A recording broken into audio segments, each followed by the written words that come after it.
ಕಡಿಮೆ ಸಮಯದಲ್ಲಿ ಇದಕ್ಕೆ ಬೇಳೆ ಅವರೆಕಾಳು ಸಾರು ಮಾಡೋದು ಹೇಗೆ ಅಂತ ನೋಡೋಣ. ತುಂಬ ಈಸಿ ರೆಸಿಪಿ. ಯಾರೆಲ್ಲ ಸಬ್ಸ್ಕ್ರೈಬ್ ಮಾಡಿಲ್ಲ ದಯವಿಟ್ಟು ಸಬ್ಸ್ಕ್ರೈಬ್ ಮಾಡ್ಕೊಳ್ಳಿ ಅಂತ ಕೇಳ್ಕೊತೀನಿ. ಬನ್ನಿ ವಿಡಿಯೋ ಶುರು ಮಾಡೋಣ. ಹಾಯ್ ಫ್ರೆಂಡ್ಸ್, ಪ್ರಭಾಪರ ರೆಸಿಪಿಗೆ ಸ್ವಾಗತ.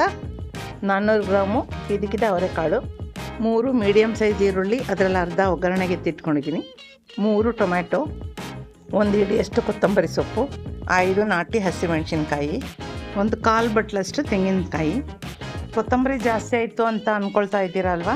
ಇಲ್ಲ, ಹಸಿ ಕಾಳುಗಳಿಗೆ ಹಸಿ ಮಸಾಲೆ ಅಂತ ನೀವು ಕೇಳಿರ್ತೀರ. ಹಿಂದಿನವರೆಲ್ಲ ಹಾಗೆ ಮಾಡ್ತಾ ಇದ್ದಿದ್ದು ನೋಡಿದ್ರಿ ಅಲ್ವ? ಎಲ್ಲ ಹಸಿ ಮಸಾಲೆನೇ, ಇಲ್ಲಿ ಖಾರದ ಪುಡಿ ಎಲ್ಲ ಹಾಕಲ್ಲ.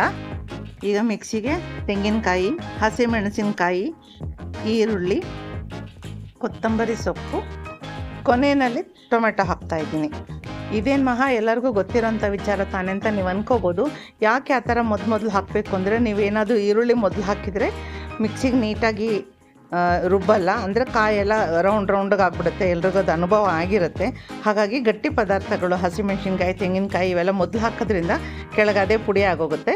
2 ಸ್ಪೂನು ಧನಿಯಾ ಪುಡಿ ಹಾಕ್ತಾಯಿದ್ದೀನಿ, ಸ್ವಲ್ಪ ಅರಿಶಿಣದ ಪುಡಿ. ಇದೆಲ್ಲ ಹಾಕಿ ನುಣ್ಣಗೆ ರುಬ್ಕೊಂಬರ್ಬೇಕು. ನೀರು ಮಿಕ್ಸ್ ಮಾಡಲೇಬಾರ್ದು.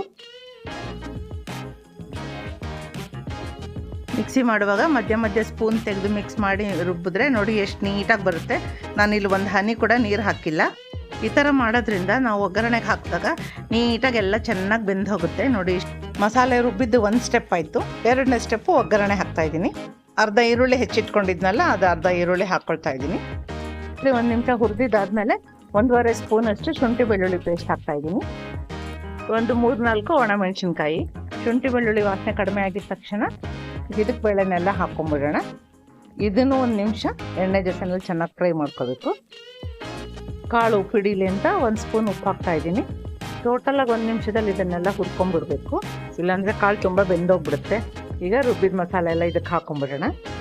ಈ ಮಸಾಲೆ ಹಾಕಿದ್ಮೇಲೂ ಸಹ ನಾವು ಒಂದು ಸ್ವಲ್ಪ ನೀರು ಹಾಕ್ಬಾರ್ದು, ಯಾಕಂದರೆ ಎಣ್ಣೆನಲ್ಲಿನೇ ಮಸಾಲೆ ಎಲ್ಲ ಚೆನ್ನಾಗಿ ಬೆಂದೋಗ್ಬಿಡ್ಬೇಕು. ಈಗ ನಿಮಗೆ ಎಷ್ಟು ತಿಳಿಬೇಕೋ ಸಾರು ನೋಡ್ಕೊಂಡು ಅಷ್ಟು ನೀರು ಹಾಕ್ಕೊಂಡು ಚೆನ್ನಾಗಿ ಮಿಕ್ಸ್ ಮಾಡಿ, ಉಪ್ಪು ಖಾರ ಎಲ್ಲ ಸರಿ ಇದೆಯಾ ನೋಡಿಕೊಂಡು ಕುಕ್ಕರ್ ಮುಚ್ಚಳ ಮುಚ್ಚಿ 1 ವಿಜಲ್ ಕೊಟ್ಟರೆ ಸಾಕು. ನಮ್ಮ ಇದಕ್ಕೆ ಬೇಳೆ ಸಾರು ರೆಡಿ. ಬನ್ನಿ ನೋಡೋಣ. ನೋಡಿ ಎಷ್ಟು ಚೆನ್ನಾಗಾಗಿದೆ ಸಾರು. ಈ ಸಾರು ಸ್ವಲ್ಪ ಗಟ್ಟಿಯಾಗಿದ್ರೇ ಚೆನ್ನಾಗಿರುತ್ತೆ, ತುಂಬ ತಿಳಿಯಾಗಿದ್ದರೆ ಚೆನ್ನಾಗಿರಲ್ಲ. ಫ್ರೆಂಡ್ಸ್, ನಿಮಗೂ ರೆಸಿಪಿ ಇಷ್ಟ ಆಗಿದೆ ಅಂದ್ಕೊಳ್ತೀನಿ. ನೀವು ಮನೇಲಿ ಟ್ರೈ ಮಾಡಿ, ಹಾಗೆ ಹೇಗೆ ಬಂತು ಅಂತ ಹೇಳೋದನ್ನು ಮರಿಬೇಡಿ. ಇದೇ ರೀತಿ ಈಸಿ ರೆಸಿಪೀಸ್ಗೆ ನನ್ನ ಚಾನಲ್ನ ಫಾಲೋ ಮಾಡೋದನ್ನು ಮರಿಬೇಡಿ. Thank you friends, thank you for watching.